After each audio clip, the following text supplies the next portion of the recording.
Jadi memang benar, wa nunazzilu minal Qur'ani ma huwa syifaa'un wa rahmah, gitu kan, rahmah. Jadi dan telah aku turunkan Al-Qur'an itu adalah ma huwa syifa, sebagai obat dan rahmat. Rahmat itu banyak, dalam bentuk rezeki, dalam bentuk jodoh, dalam bentuk itu kalau di dunia ya, ilmu, dalam bentuk tadi makmurnya masjid dan seterusnya. Jadi Quran itu real Bapak sekalian ya. Padahal apa Bu? Pak, ini baru baca Quran. Dan baca Qurannya baru pelegu gitu. Belum paham arti yang dibacanya. Padahal tujuan akhir, tujuan daripada Al-Quran itu dihadirkan itu bukan dibaca, bukan hanya dibaca ya, tapi kemudian menjadi huda, betul ya? Sebagai petunjuk. Setelah dibaca kemudian Al-Quran itu menjadi petunjuk. Ini baru dibaca, itu pun dibacanya baru lega-lega gitu kan. Itu sudah kelihatan ditunjukkan oleh Allah Subhanahu wa taala rahmat. Gitu ya sekalian. Sehingga, nah ini Bapak Ibu, Ustaz-ustazah, panjenengan semua yang sudah mengajarkan Quran dan insya Allah semakin bersemangat baca Al-Quran, betul? Itu pada hakikatnya ketika ngajari satu orang bisa baca Al-Quran itu bukan semata-mata panjenengan itu sedang ngajari seperti membaca buku, bukan, gitu loh. Tapi sedang membuka kehidupan baru bagi orang tersebut. Jenengan sedang membuka surganya untuk dirinya, membuka rezekinya, membuka kesehatannya, membuka jodohnya, membuka berbagai macam halnya sebenarnya gitu loh sekalian. Kalau mau diceritakan lagi lebih luas, sebenarnya ketika panjenengan itu menjadi pengajar ngaji atau guru ngaji itu, panjenengan sedang membangun bangsa, menunjukkan bangsa Indonesia ini menjadi bangsa yang diberkahi. Saya tadi ceritakan 120 juta itu dari mana orang yang nggak bisa baca Al-Quran itu? Kan umat muslim, penduduk Indonesia kan sekitar 250 juta. Penduduk muslimnya sekitar 80%-nya. Kira-kira sekitar berapa? 200 juta. Berdasarkan survei, dan itu surveinya itu tidak berubah sampai sekarang. Dari mulai 2005, 2006 sampai 2015 itu kira-kira umat muslim yang tidak bisa baca Al-Quran itu 60%, Pak. 60% dari 200 juta berapa? 120 juta. Gitu. 120 juta. Berarti umat muslim Indonesia itu yang 120 juta itu tidak pernah baca Quran tiap hari, betul ya?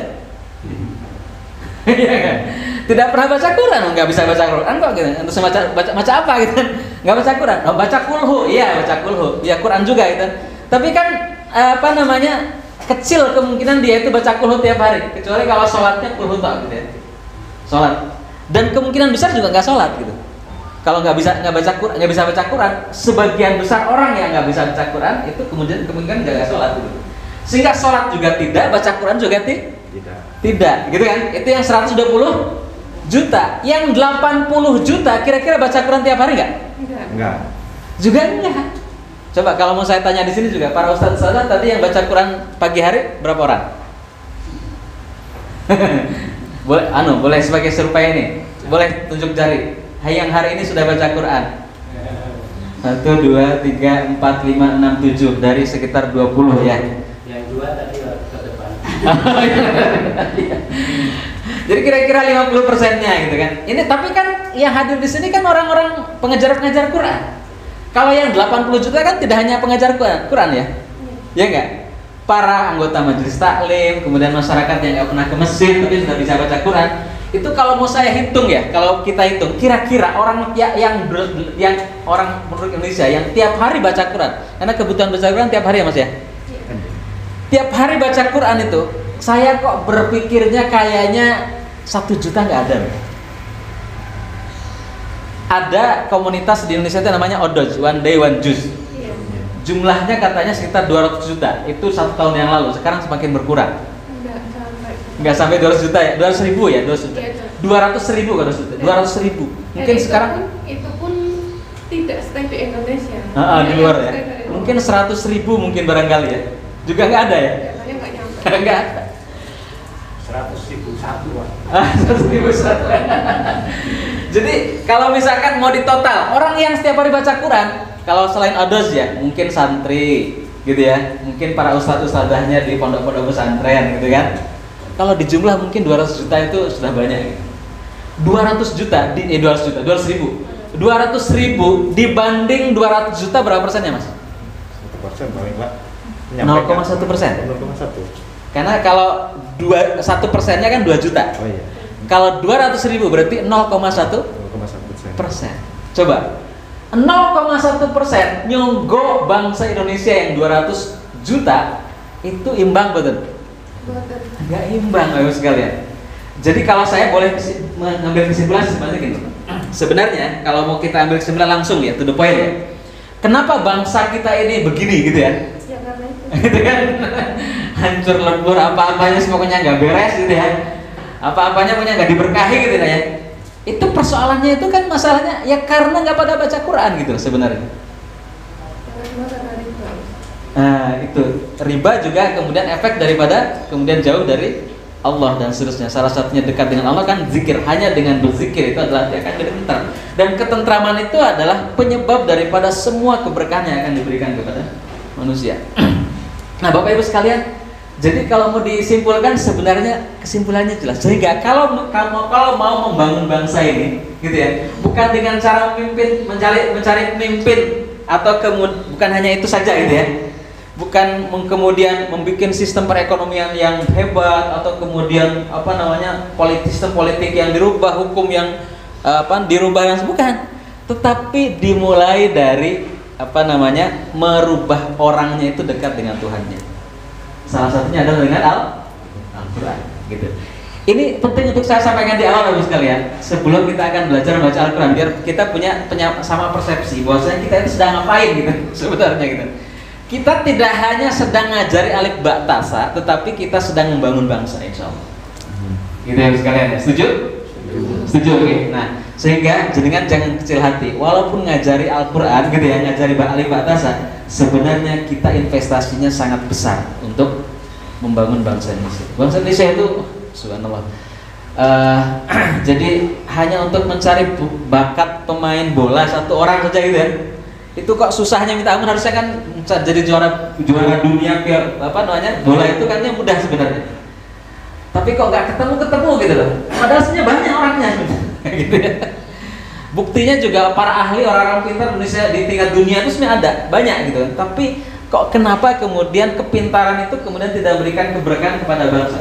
Ya karena memang Allah belum memberkahi bangsa kita. Salah satu alasannya apa tadi? Tidak pada membaca Al-Quran. Ya, bismillah. Nah, Bapak Ibu sekalian, kita akan belajar tentang bagaimana membukakan kehidupan orang dengan mengajari ba, ya, nun, ta, sa, dan insya Allah kita akan lanjut dengan materi kurikulum yang lainnya.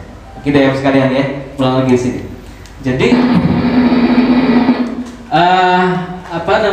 ini Ustadz Hamim Tohari ya, beliau penyusun metode rubaiyat. Oke. Metode rubaiyat, beliau tinggal di Sangatta Kaltim, asli dari Lamongan ya, asli dari Lamongan. Beliau mewakafkan metode ini kepada Yayasan DSH. Ini ada desa di belakang ya, Yayasan Berbasis Harapan, yayasannya kampus saya di Klaten, pusatnya ada cabang di Solo, di Jogja, kemudian di Cilacap ya, dan insya Allah sedang merambah ke kabupaten-kabupaten yang lain. Kemudian jadi karena diwakafkan sehingga beliau tidak mendapatkan royalti sama sekali. Royaltinya insya Allah langsung dari Allah Subhanahu Wa Taala. Kita doakan semoga Allah Subhanahu Wa Taala memberikan perlindungan, keberkahan, keistiqomahan, kesehatan kepada beliau Ustadz Hamim Tohari. Ya. Nah, beliau juga ini jadi bikin seri rubaiyat. Dikatakan rubaiyat itu berasal dari kata arbaatun. Ya, rubaiyat artinya serba empat. Nah, empatnya ini kalau dalam metode ini adalah metode 4 jam bisa baca Al-Quran. Ada 4 bab, setiap bab ada 4 subbab, gitu ya. Jadi serba 4. Kemudian juga ini adalah salah satu seri daripada 4 seri pembelajaran baca Al-Quran. Ini adalah seri yang pertama, belajar baca Al-Quran dari nol. Nah, ini yang ini. Ya, kemudian ada seri yang kedua yaitu betulkan baca Al-Quran ataupun tahsin. Kalau yang kedua ini masih kita susun ya. Tapi yang ketiga dan keempat sudah jadi menghafal Al-Quran. Hanya yang kedua ini masih diterbitkan oleh Syamil Quran ya. Quran Tikrar, pernah dengar? Nah, itu yang susun Ustadz Hamim Tohari. Kemudian yang berikutnya adalah menulis, membaca dan memahami menghafal Quran. Rubaiyat 4M. Jadi menerjemahkan Al-Quran artinya menggunakan bahasa Indonesia tapi ditulis dengan huruf pegon. Tahu huruf pegon, Mas? Tahu ya. Jadi menulis tapi pakai Arab.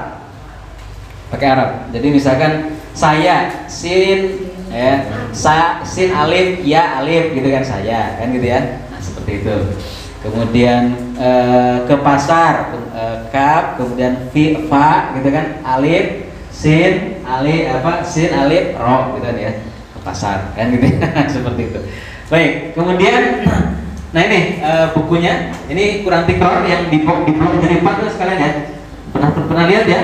Quran ini sudah beredar lama, banyak, dan di pondok-pondok juga hampir pondok tahfidz itu menggunakan Quran ini. Kemudian ini Rubaiyat 4M dan ini buku yang panjenengan pegang, yaitu yang yang sedang kita akan ajarkan.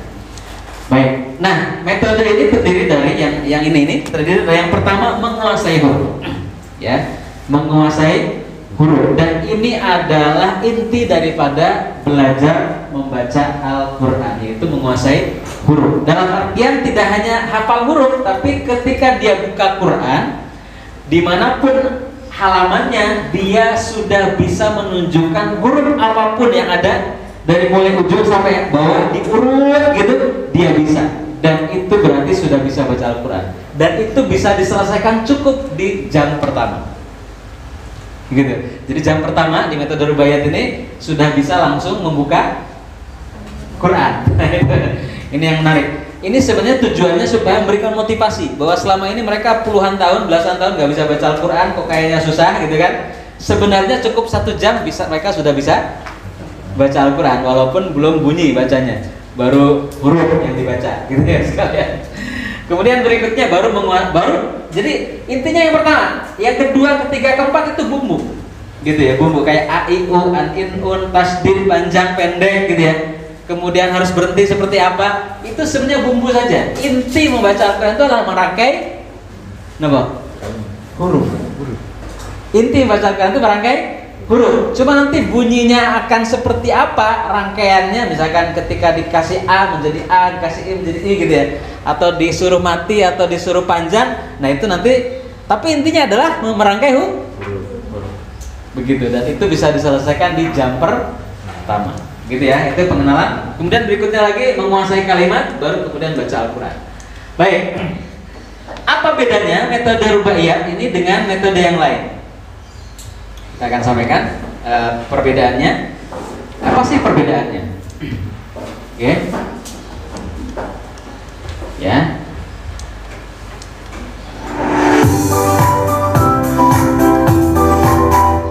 Ya, pembedanya adalah yang pertama. Jadi metodenya cepat, hanya 4 jam saja bisa dari 0. Mungkin dalam artian bukan berarti ini yang terbaik, karena ada yang lebih cepat lagi ternyata. Gitu. Ada yang 3 jam, bahkan ada yang 1 jam, Mas. Gitu ya. Di Indonesia itu sangat kaya dengan metode, dan kita tidak ingin mengklaim bahwasanya adalah metode paling baik, ya. Karena sebaik apapun metode, sebenarnya persoalannya bukan masalah di metodenya, tapi di pengajarnya atau dimotivasi daripada muridnya, gitu kan? Secepat apapun metodenya, kalau muridnya tidak termotivasi ya biasa saja kan gitu. Gitu ya. Kemudian yang berikutnya adalah yang kedua, bisa menunjukkan inti dari bisa baca Al-Quran dan selesai di jam pertama. Tadi sudah saya sedikit sampaikan. Ya, ini pembedanya. Di jam pertama sudah langsung menyampaikan inti orang bisa baca Al-Quran. Kemudian yang berikutnya adalah yang ketiga, mudah dipahami, gitu ya. Kemudian yang keempat adalah menyenangkan. Salah satu cara agar metode ini menyenangkan, ada selingan lagu-lagu, atau kemudian pembelajarannya dengan ada lagu. Walaupun tidak semua orang suka lagu, tetapi fitrahnya manusia suka dengan kesenangan dan keindahan, gitu ya sekalian. Baik, kita akan coba langsung saja.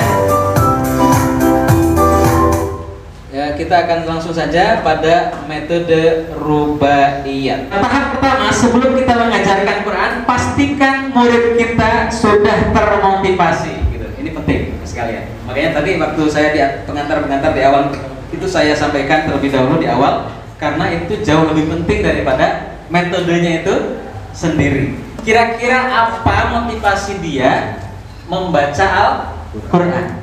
Gitu ya. Apa motivasinya dia ingin bisa membaca Al-Quran? Mungkin ada cara yang klasik, biasanya kita ajak sampaikan ayat-ayat dan hadis-hadis tentang kenapa orang harus membaca Al-Quran, gitu kan? Misalkan khairukum man ta'allamal Qur'ana wa 'allama, ya. Sebaik-baik kalian adalah yang belajar dan mengajarkan Quran, gitu kan? Atau mungkin yang tadi wa nunazzilu minal Qur'ani ma huwa syifaa'un wa rahmah, gitu kan? Atau mungkin ada hadis yang lain, misalkan sungguhnya nanti di akhirat itu orang itu, surganya orang itu akan menyesuaikan dengan seberapa banyaknya orang membaca Al-Quran, sehingga kemudian kalimatnya ikra wartaqi, ikra wartaqi, bacalah kemudian naik kalian ke surga yang lebih atas lagi, bacalah naik lagi terus. Jadi semakin banyak bacaan Quran maka semakin tinggi derajat surganya. Pernah dengar hadis itu? Ya. Ya, kalau pernah dengar, kalau belum pernah dengar, ada hadisnya juga di dalam buku itu, nanti silakan dibaca. Nah, itu menjadi salah satu motivasi. Tetapi kalau seandainya kita mungkin tidak begitu menguasai hadis dan ayat itu, gitu ya, bisa dengan digali cerita. Bapak kenapa sih, gitu kan? Ini kebetulan muridnya boleh bapak, boleh ibu, boleh anak sekalian. Jadi kita akan ada sesi tanya jawab. Ya kalau misalkan panjenengan ingin bertanya. Jadi kenapa sih harus bisa baca Al-Quran, Pak? Gitu. Apa yang melatar belakangnya? Nanti akan cerita. Biasanya cerita ke orang tua itu, saya malu sama anak-anak, gitu kan? Setiap kali diajari, suruh ngajari baca Quran, gitu kan? Dari PR-nya dari sekolah, saya tidak bisa, gitu kan? Atau ada yang kemudian bercerita, saya sudah mulai berpikir nanti seandainya saya mati, gitu kan? Saya mati, terus siapa yang akan membacakan surat Yasin? Sederhana sekali. Nah, kalau misalkan saya saja nggak bisa baca Quran, gitu kan, bagaimana mungkin anak saya kan juga mau bisa baca Quran? Maka saya harus bisa baca Quran dulu. Ada juga yang sebaliknya, saya harus bisa membacakan Al-Quran buat bapak ibu saya ketika nanti orang tua saya mati. Ada yang seperti itu, gitu ya. Atau kemudian banyak latar belakang. Nah, digali. Nah ketika ketemu baru kemudian kita tambahin motivasinya. Oh iya betul Pak, panjenengan berarti tepat sekali ingin bisa baca Al-Quran. Karena kalau menurut panjenengan cerita tadi, nanti gimana nanti di kuburnya kita tidak dalam kondisi gelap, sempit, kemudian bertahun-tahun, ribuan tahun mungkin dalam kubur perasaan kita ya. Padahal karena memang sebenarnya mungkin sebentar gitu kan. Tapi kemudian tidak diterangi dengan Al-Quran. Ya. Dan seterusnya. Nanti di akhirat kelak tidak ada yang bisa menolong kita. Yang akan menolong kita ada dua, karena syafaat itu akan datang pada kita dari Rasulullah dan juga dari Al-Quran. Sementara Al-Quran saja kita nggak pernah baca, gitu ya. Bagaimana mungkin kita bisa mendapatkan pertolongan nanti di akhirat? Sementara di akhirat misalkan jumlahnya waktu yang seharinya di akhirat itu atau di alam mahsyar, di padang mahsyar itu kira-kira 50.000 tahun. Gitu kan? 50.000 tahun itu dalam keadaan sengsara, sementara tidak ada yang menolong kita. Nah, insya Allah Al-Quran akan menolong kita. Nah, ini salah satunya. Jadi ada banyak cerita barangkali, termasuk mungkin cerita hal-hal yang motivasi pendek. Karena mungkin mau ujian, gitu kan, harus baca Quran, gitu kan, atau kemudian karena ingin rezekinya banyak, atau apa dan seterusnya, nggak masalah, itu menjadikan motivasi, tapi kita perlu tambahkan. Gitu. Nah, ini pastikan bahwa murid kita itu punya motivasi, karena kalau sudah punya motivasi, insya Allah belajarnya akan tuntas. Gitu. Tapi kalau motivasinya sederhana, ya baru pertemuan pertama, kedua, kemudian pamit, kan gitu ya, tidak datang lagi. Dan insya Allah bahkan kalau sudah bisa baca Quran, dia ketika diingatkan lagi dengan motivasi, dia akan baca Quran terus. Karena tujuan daripada mengajarkan kita Al-Quran untuk mereka itu bukan kemudian bisa, tetapi kemudian membaca Al-Quran terus menerus, kan begitu ya. Baik sekali. Baik, Bapak Ibu yang dirahmati Allah, kita akan coba langsung masuk pada setelah kita memotivasi, baru kita masukkan pada pelajarannya. Baik, yang pertama adalah bab pertamanya. Panjenengan, ini persis di buku ya nanti. Nah, ini bab pertama, mengenal huruf hijaiyah atau menguasai huruf hijaiyah. Baik, Bapak Ibu, Ada 4 subbab di sini, yaitu adalah huruf hijaiyah urutan Baghdadiyah, kemudian huruf hijaiyah urutan rubaiyat, kemudian menghafal huruf hijaiyah dengan cara rubaiyat, kemudian huruf hijaiyah rubaiyat dalam berbagai posisi atau merangkai. Jadi ada 4 ini. Nah, saya ingin sampaikan yang akan kita fokuskan adalah di C dan di D. Ya, yang A dan B. Oh, malah ini. Coba dulu pakai yang ini, yang tidak terlalu besar. Nah ini, alhamdulillah. Yang A dan B itu adalah hanya sekilas, tidak boleh dibahas. Ini hanya sekedar sekilas. Ini contoh ini. Bapak Ibu sekalian, kita akan belajar baca Al-Quran di bab pertama, menguasai huruf. Biasanya kalau kita menghafal huruf hijaiyah, urutan huruf hijaiyah itu dari seperti ini: alif, ba, ta, sa, jim, ha, kho, dan seterusnya. Hampir semua, bahkan lagu-lagu huruf hijaiyah urutannya alif, ba, ta, sa, sampai judulnya itu alif, ba, ta, sa, gitu kan, judul lagunya gitu kan. Ada kemudian nama lembaga, juga nama lembaganya alif, ba, ta, sa, gitu kan. Nama TPA atau nama apa namanya TK gitu kan, atau kemudian playgroup itu alif, ba, ta, sa gitu ya. Karena saking urutan huruf hijaiyah itu rata-rata kemudian menggunakan alif, ba, ta, sa. Padahal urutan alif, ba, ta, sa ini sebenarnya bukan urutan yang pakem harus seperti ini dari Rasulullah. Baru dengar atau sudah tahu sekalian? Baru dengar. Kita tahunya dari Rasulullahnya kan alif, ba, ta, sa. Ternyata tidak. Rasulullah tidak pernah menyampaikan urutan hijaiyah itu dari alif, ba, ta, sa. Tidak ada gitu kan hadis yang menyebutkan bahwasanya huruf hijaiyah itu harus dari alif, ba, ta, sa, atau dari ba dulu atau dari kaf dulu, misalnya tidak ada. Pokoknya tidak ada ininya dari.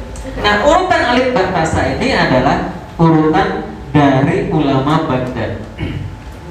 Sehingga disebutkan inilah urutan huruf Baghdadiyah. Jadi temuan atau pemikiran, ide, gagasannya ulama-ulama dari Baghdad. Baghdad itu apa dia, Mas?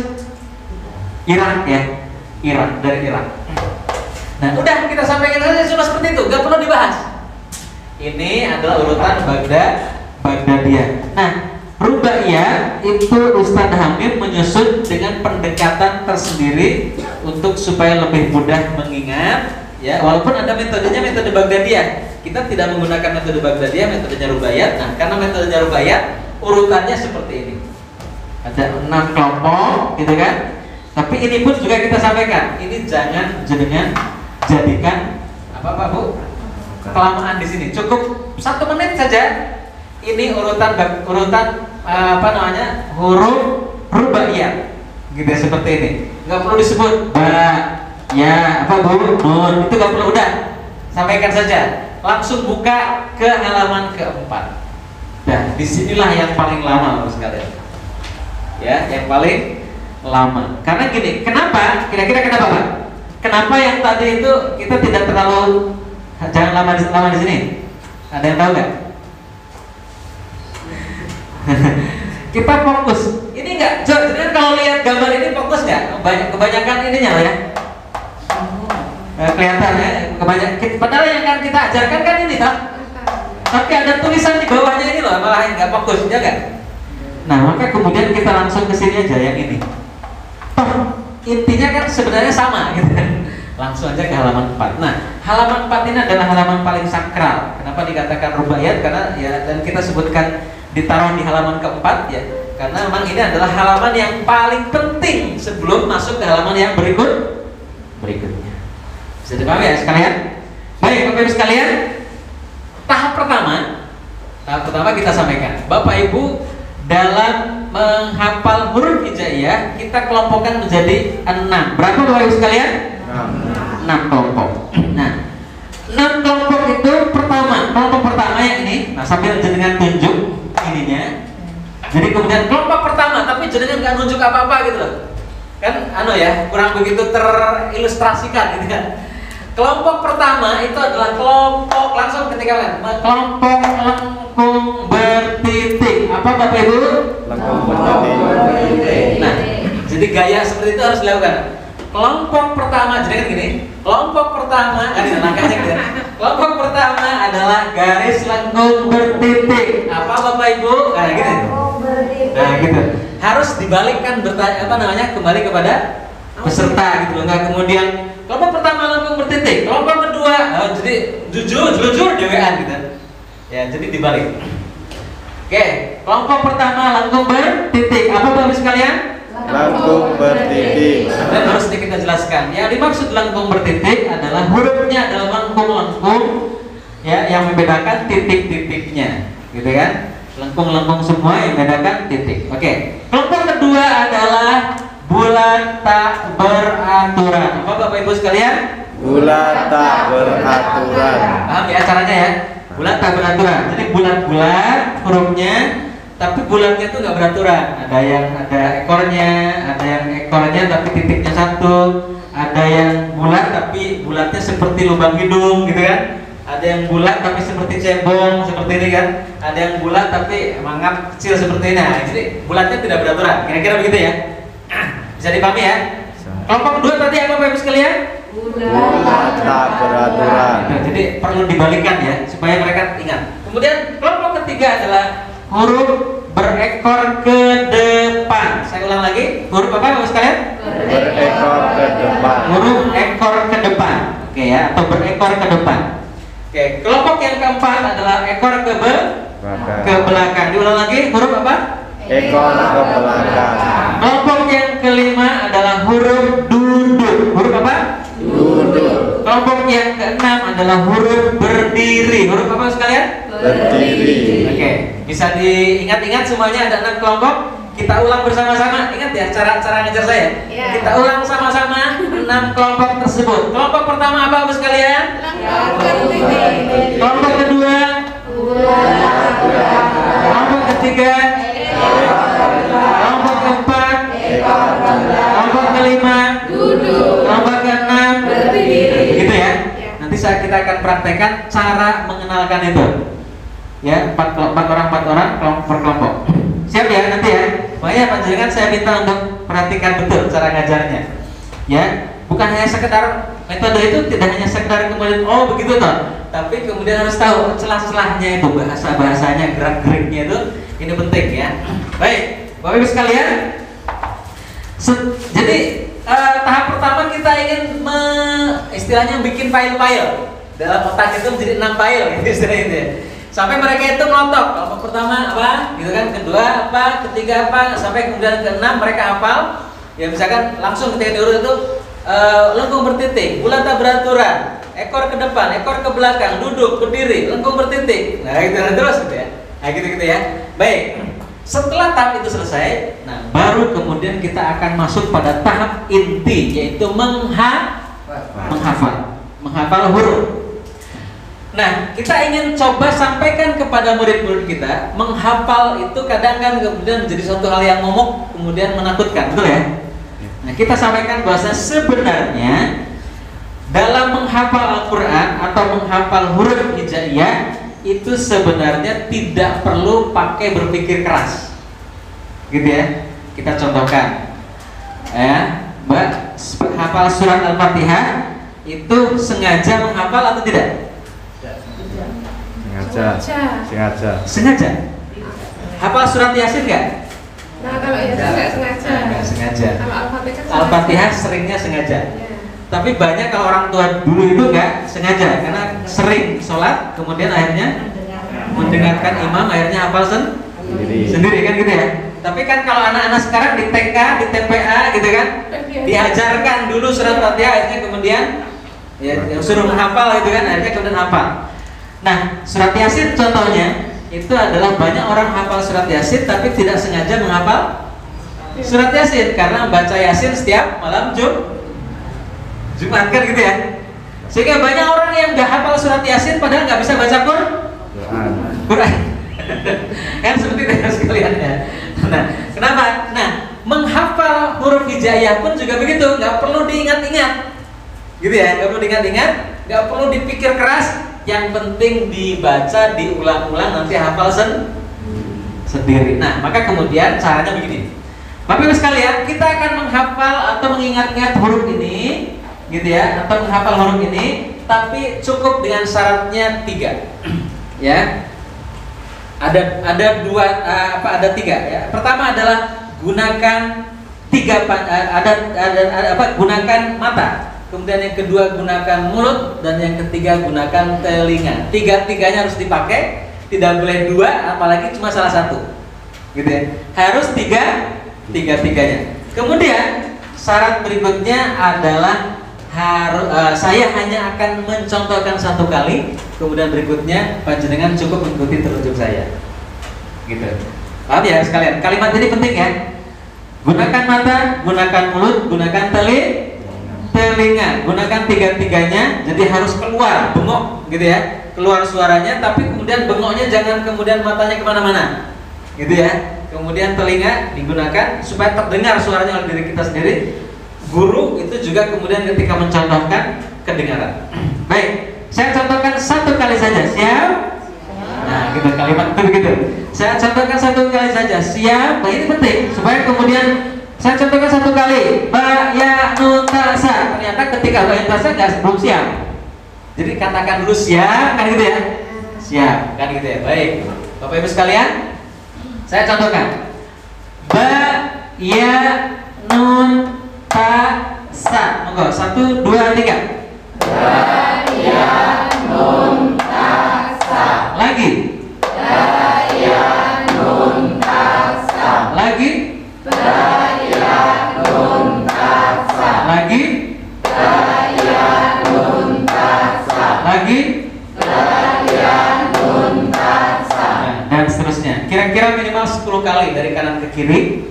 Setelah itu dari kiri ke kanan dibalik. Contoh, monggo 1 2 3. Saka nun ya ba. Lagi. Saka nun ya ba. Lagi. Saka nun ya ba. Nah, setelah kira-kira minimal 10 kali, lebih banyak lebih baik ya.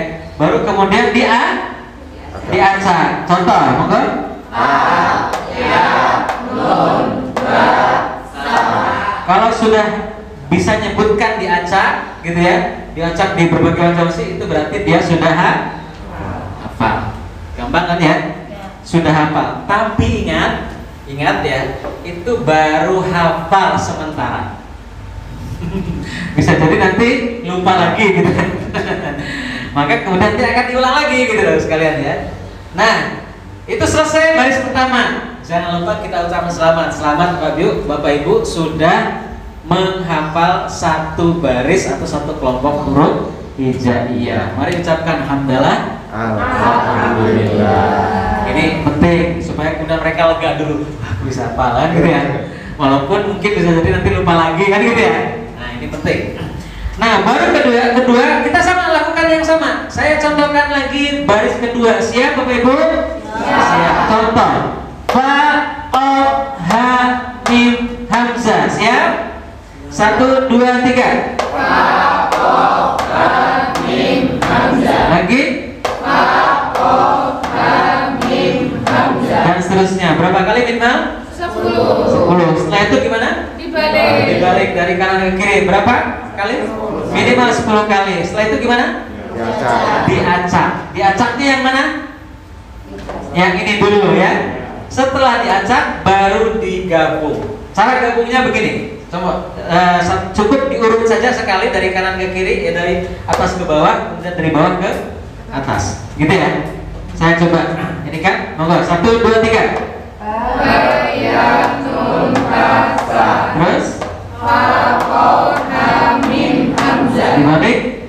Hamzah mim ha o fa. Terus Sa nun ya. oke, begitu caranya, cara gabungnya. Setelah itu, tapi setelah digabung baru diacak. Tapi diacaknya 2 baris. Contoh. Ba o nun mim sa hamzah ta ha ya. Nah, begitu salah satu contohnya. Ya, cara ngacaknya bebas, gitu ya. Cara ngacaknya bebas. Oke, itu sudah selesai 2 baris. Ketika sudah selesai terus gimana Bapak sekalian? Kasih selamat. Diucapkan selamat dan mengucapkan hamdalah, gitu ya sekalian ya. Setelah selesai 2 baris, baru baris ke 3, sama dengan cara yang tadi. Masih ingat caranya ya? Nah, dicontohkan dulu, siap. Setelah itu kemudian nunjuk 10 kali ke depan, 10 kali ke belakang, diacak. Setelah diacak selesai, baru kemudian digabung. Ya kan? Digabung. Setelah digabung selesai, kemudian diacak gabungannya. Selesai. Simpan dulu sampai baris ke-3 ini. Kita mulai lagi dari kesini ke bawah. Seperti dari sini ke sini. Ya. Jadi jangan kemudian 1, 2, 3, 4 digabung, nanti kebanyakan. Ya, dari 4, 5, 6, baru kemudian setelah 4, 5, 6 digabung, diacak, baru kemudian digabung 1, 2, 3, 4, 5, 6. Bisa dipahami sekalian? Bisa. Bisa ya? Bisa. Nah, ini kira-kira diselesaikan atau rata-rata dalam kondisi normal dalam artian normal, gurunya normal, muridnya normal. Apa yang nggak normal maksudnya Bi? Yang nggak normal itu maksudnya gini, kalau guru yang nggak normal terlalu banyak cerita, terlalu banyak ngacaprak kesana kemari gitu, akhirnya kemudian nggak kelamaan gitu kan, gitu ya. Itu yang pertama. Atau yang muridnya nggak normal itu begini, dia ada gangguan ingatan, gitu kan? Atau kemudian kebetulan anak kecil tapi nggak mau diem, nggak mau duduk gitu kan, lari-lari sana sini. Nah, itu kemungkinan susah untuk bisa selesai setengah jam, gitu ya. Kalau dalam kondisi normal maka insya Allah setengah jam. Ada lagi contoh yang nggak normal begini Pak. Jadi ternyata ada di kita itu ada yang seperti itu. Saya juga baru sadar, oh bener, kalau otak itu jarang dipakai itu untuk mengingat-ingat sesuatu ternyata susah gitu. Jadi di Klaten itu ada murid ngaji itu pengrajin tahu Pak. Pengrajin tahu itu kegiatan sehari-harinya itu bertahun-tahun bikin tahu. Kegiatan utamanya dalam hidupnya adalah bikin tahu. Jadi ritmenya itu gini. Jadi dia belanja ke pasar pagi-pagi gitu kan, sambil jual tahu yang sudah dibuat di dini hari. Pagi sampai ke rumah, kemudian sudah diproses kedelai dan seterusnya itu, kemudian tinggal istirahat dulu. Nanti mulai malam itu sudah mulai giling tahu. Tahu jadi kemudian selesai kira-kira tengah malam, kemudian istirahat. Pagi-pagi sudah dibawa ke pasar, dijual, habis belanja lagi bahannya, terus begitu tiap hari. Tidak pernah ikut pengajian, tidak pernah baca buku, tidak pernah banyak ngobrol dengan orang dan seterusnya, sehingga otomatis otaknya jarang kepake Pak, gitu ya. Sehingga ketika disuruh untuk menghafalkan huruf hijaiyah ini itu lamanya luar biasa kalian, susah. Nah, itu yang salah satu contoh yang tidak normal. Artinya ada kelainan dalam hal ini, gitu kan? Ya, ini jadi ketika kita sampaikan judulnya adalah untuk semua umur, iya betul, untuk semua umur dalam kondisi normal, gitu kan? Masa kita sampaikan itu di dalam buku itu untuk semua umur, khusus untuk yang normal, itu kasihan yang baca buku, jadi nggak baik gitu. Nah, gitu ya sekalian ya. Baik, bisa dipahami ya sampai di sini? Bisa. Bisa. Sekarang kita akan masuk subbab yang keempat, ya, subbab yang keempat. Oke, Bapak Ibu sekalian, gini. Kita sampaikan ketika masuk bab halaman kelima ini, Bapak Ibu itu sudah hafal huruf hijaiyah. Sekarang kita akan merangkai huruf hijaiyah sebagaimana kita membaca Al-Qur'an. Dalam Al-Qur'an kan hurufnya disambung, gitu kan? Nah, ketika panjenengan disambung, kira-kira menurut jenengan sepintas susah apa enggak? Susah kan? Mas jawabnya begitu ya. Padahal sebenarnya kalau jenengan agak sedikit konsentrasi aja, itu sebenarnya huruf-huruf dalam Al-Quran itu tidak banyak perubahan dengan huruf yang sudah dihafal tadi. Sampaikan kalimat itu. Cukup menggunakan ilmu titen atau niteni saja, nebak itu kira-kira. Nah, inilah kecerdasannya seorang muslim itu di sini. Kenapa orang yang muslim suka membaca Al-Quran itu tidak gampang pikun? Karena memang tiap hari tebak-tebakan soalnya. Nebak huruf hijaiyah soalnya gitu. Saking seringnya nebak akhirnya lancar gitu loh.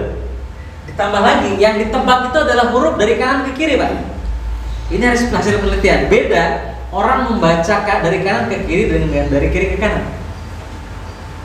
Ini saya tambahkan, tapi ini mungkin nggak perlu disampaikan ke mereka ya, kan nanti kelamaan. Itu motivasi. Jadi membaca dari kanan ke kiri itu mengaktifkan otak kanan Pak. Tapi kalau membaca dari kiri ke kanan itu mengaktifkan otak kiri. Apa bedanya otak kanan dan otak kiri Bapak sekalian? Otak kanan itu sifatnya itu intuitif, senang, seni gitu kan, gembira, itu otak kanan. Sehingga orang yang sering aktif otak kanannya itu awet muda. Tapi kalau sering aktifnya otak kiri itu adalah cepat tua. Gitu. Apa itu otak kiri? Jadi misalkan logika, hitung-hitungan yang jerimat-jerimat itu Bu, itu otak kiri. Ya, jadi mohon maaf kalau misalnya ada guru matematika, kemungkinan apalagi kalau dia bukan guru, kalau guru mungkin terhibur dengan di depan banyak murid ya. Tapi orangnya itu misalkan seorang ahli matematik ya, di depan rumus-rumus itu akan cepat tua dia. Gitu kan? Akan cepat tua, kemudian. Tapi kalau kemudian orangnya itu ngajar seni atau kemudian ya sering baca Quran, itu akan awet muda alias susah untuk pikun, tidak gampang pikun. Ini penjelasannya kenapa seperti itu sekalian. Ya. Jadi ya, ini hasil penelitian, orang baca Al-Quran itu luar biasa. Dan satu-satunya ada dua kan, katanya ada dua. Jadi hurufnya Braille itu dari kanan juga ya. Kemudian juga Al-Quran, terus juga katanya juga Ibrani, orang Yahudi itu juga dari kanan. Ya, selain itu dari kiri semua. Ya, ketika membaca ya. Jadi Al-Quran itu luar biasa. Huruf Arab itu jadi orang membuat pandai. Ya, baik, kita akan saya sampaikan. Tadi kata-kata sakti gimana? Sebenarnya huruf yang kita hafal ketika dirangkai nyaris tidak banyak perubahan. Coba kita buktikan kan gitu sekalian. Kira-kira ini mirip huruf apa, Babu? Kan gitu kan, ini huruf apa? Kan titiknya dua, kan yang penting kan gitu ya. Adapun masalah lengkungnya itu diabaikan gitu kan. Bentuknya ada yang kecil, ada yang lurus, ada yang persis. Ini huruf apa? No, terus dan seterusnya itu kan. Nah, tapi ketika sampai di sini nih yang dimaksud dengan kelainan. Kelainan dari pakem. Pakemnya kan nun itu atau ta itu kan begini kan gitu ya. Nah, ini kan masih sesuai dengan pakem. Ini juga masih sesuai dengan pakem, ini sesuai dengan pakem, tapi sudah begini kita baru sampaikan. Ini juga ta, titiknya dua tapi tak bulat. Dan kita mungkin nggak perlu menyampaikan tak marbutoh karena itu bahasa baru yang membuat tambah bingung. Ya, bagi mereka ya, kecuali kalau yang sudah pernah belajar ngaji lama, sampaikan tak marbutoh langsung ingat. Tapi kata tambah tak marbutoh, angel diingat-ingat, semuanya tak bulat gitu aja. Gitu ya. Kita menghindari istilah-istilah itu gitu ya. Tak bulat, ingat tak bulat gitu saja, nggak perlu dijelaskan. Kok bisa dibulat gitu? Saya nggak tahu dari sananya gitu aja. Ceritanya gimana Pak? Tadinya begini, kok jadi begini gitu. Nggak tahu gitu ya. Sampaikan aja. Karena kalau kita jelaskan lebih ilmiah, mungkin kita malah bingung juga kan. Nggak penting juga sebenarnya kan gitu ya. Gitu ya. Nggak penting juga. Baik, lanjut seperti itu. Nah, kalau mereka sudah tahu oh ini huruf apa saja, diulang lagi kayak tadi, diurut, balik lagi diurut gitu kan, sampai mereka lancar mengurut huruf. Paham sekalian? Paham. Nah, setelah itu baru kemudian pindah ke yang berikutnya. Yang berikutnya lagi sama dengan cara yang tadi. Jadi kalau ada yang agak kira-kira aneh gitu aja, yang tidak sesuai dengan pakem, nah baru disampaikan. Cuma sedikit aja kok yang tidak sesuai dengan pakem itu, betul ya? Cuma sedikit aja. Ini contoh misalkan kalau di sini ini sama, enggak sama dengan pakem ya, cuma kehilangan ekornya saja lah, ya enggak? Yang ini yang tidak sesuai dengan pakem H, ya enggak? Kemudian mim yang seperti ini ya. Nah, cuma sedikit aja ya. Kemudian yang berikutnya lagi, kalau yang ini mungkin yang tidak sesuai dengan pakem, ini mungkin membedakan antara nun dengan dal. Ini kan kayak dal loh, Ustaz, gitu kan? Nah, itu baru kita sampaikan juga, jelaskan. Kemudian ada yang ini, lam alif. Ini sebenarnya lam dan alif, gitu kan? Lam dengan alif. Nulisnya awalnya kan begini, lam baru kemudian alif kan gitu ya. Lam baru kemudian alif, tapi kemudian disingkat jadi lam alif kan gitu ya. Bisa dipahami misalnya ya? Itu lam alif. Kaf tadinya begini, ya kan? Kemudian kok jadi begini? Gimana? Kalau ini kan sama. Nah, itu sampaikan aja. Ini kemungkinan besar, sampaikan aja. Ini kan juga kemungkinan besar. Ini sebenarnya karena ketika disambung itu kemudian ininya hilang. Tinggal yang kecilnya ini. Yang kecilnya kemudian dibesarkan begitu. Sampaikan aja begitu kira-kira untuk memudahkan. ketika mereka sudah bisa mengurut semua halaman dari 5, 6, 7, 8, 9, 10, 6 halaman ya, bisa ngurut dengan lancar, itu sebenarnya kita sudah bisa katakan kata-kata sakti begini. Di halaman 10 ya. Bapak Ibu, alhamdulillah Bapak Ibu sudah bisa membaca Al-Quran. Ini kata-kata sakti. Harus sampaikan pada mereka. Mereka mungkin kaget, pernah aneh Ustaz gitu. Kok udah bisa baca Al-Quran? Belum udah bisa baca Al-Quran, gimana sih? Iya, buktinya apa? Ayo sekarang jenengan saya ambilkan Quran gitu ya. Terus kemudian silakan buka Quran. Yang mana yang dibuka? Buka sak-sae di mana? Halaman manapun. Terus dibuka. Kok saya masih belum bisa baca juga gitu. Ya, sekarang kita baca bersama-sama ta'awudz dulu gitu kan. A'udzubillah. Walaupun sebenarnya kita ingin memotivasi, bukan membaca Quran, bukan begitu sebenarnya kan. Karena baca Al-Quran harus sama harokatnya gitu kan. Nah, kita pokoknya ta'awudz dulu. A'udzubillahi minasyaitonirrajim. Bismillahirrahmanirrahim. Terus gimana Ustaz bacanya? Belum bisa juga kok saya gitu kan. Ya udah baca saja. Dengan misalkan ini buka di sini, pas dibuka di sini. Monggo dibaca huruf apa ini? Qaf. Terus? Terus? Tuh kan bisa toh? Nah gitu. Terus begitu. Yang dibaca hurufnya saja. Nah, ketika mereka sudah bisa ngurut dari sini sampai sini ya, sampai bawah, itu berarti sudah bisa membaca Al-Quran. 75% orang bisa baca Al-Quran itu pada penguasaan huruf ketika dirangkai sebenarnya. Adapun tadi nanti ketika bunyi U mati, A, I, U panjang pendek berhenti di sini, itu sebenarnya hanya bumbu saja sebenarnya. Ya enggak? Hanya bumbu saja. Intinya membaca Al-Quran itu pada mengurutkan huruf saja, merangkai huruf. Nah, cara merangkainya itu kemudian menjadi bunyi A, I, U, menjadi panjang, ada tasdidnya gitu kan, ada hukum dengung dan seterusnya. Itu adalah bumbu sebenarnya gitu. Bisa dipahami sekalian, sehingga kan kalau dalam pesantren itu ada Arab gundul ya. Ya enggak? Ya sebenarnya baca Arab itu cukup gundul sebenarnya, nggak perlu pakai harokat, sudah tahu sebenarnya. Kalau tahu kaidahnya gitu aja kan. Nah, sehingga membaca Al-Quran itu sebenarnya belajar huruf itu yang paling utama. Gitu ya, bisa dipahami sekalian? Bisa. Nah, sehingga sampai di sini mereka sudah selesai. Kira-kira 1 jam, begitu ya sekalian. Nah, hanya nanti kadang dikasih selingan, mungkin terutama pada saat di setelah halaman 4 selesai, Bapak Ibu. Nah, kita mungkin ngajak mereka untuk selingan untuk menyanyi atau melakukan. Kita akan coba lagunya ya. Huruf hijaiyah 29 dengan rubaiyah mudah dihafalkan, dibagi 6 sesuai kemiripan. Lihat, dengar dan cobalah sebutkan. Dibagi 6 sesuai kemiripan. Lihat, dengar dan cobalah sebutkan. Terus ya nih, 1, 2, 3. Ba, ya, nun, ta, dan sa. Kelompok pertama baris lengkung bertitik, itulah cirinya. Ba, ya, nun, ta, sa, ta, nun, ya, ba. Lihat, dengar dan cobalah sebutkan. Ba, ya, nun, ta, sa, ta, nun, ya, ba. Lihat, dengar dan cobalah sebutkan. Sekarang kelompok kedua. Fa, qaf, ha, mim, hamzah. Kelompok kedua.